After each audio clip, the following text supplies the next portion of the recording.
the World Economic Forum is a place where they say the quiet part out loud.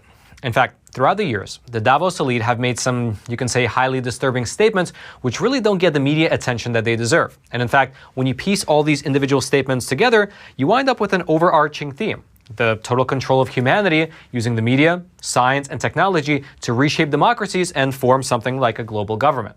Now, granted, that might sound very conspiratorial. However, let's go through the 9 most dystopian things that are currently being pushed by the World Economic Forum right now, and then you can decide for yourself whether it's conspiratorial or not. And also, I'd like to give a big shout out to the Vigilant Citizen for putting a lot of this research together. And now let's start with number 9. Penetrating governments.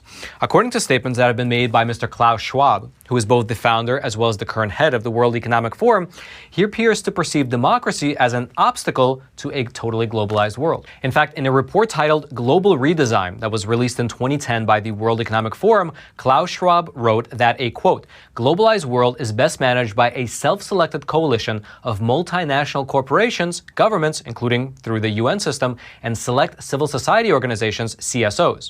Which, quite frankly, already sounds like the total opposite of democracy, but he actually continues, quote, governments are no longer the overwhelmingly dominant actors on the world stage, and that the time has come for a new stakeholder paradigm of international governance. Now, you might look at that statement and you might say, you know, it does sound like he wants to achieve a one-world international government, but so what?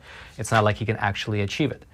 Except for the fact that in a speech that he delivered to Harvard's John F. Kennedy School of Government back in 2017, Klaus Schwab openly admitted what has been described as a conspiracy theory for many years now, the fact that his organization is penetrating governments around the entire world. Take a listen. And I have to say, when I mention now names like Mrs. Merkel, even Vladimir Putin and so on, they all have been young global leaders of the World Economic Forum. Mm-hmm.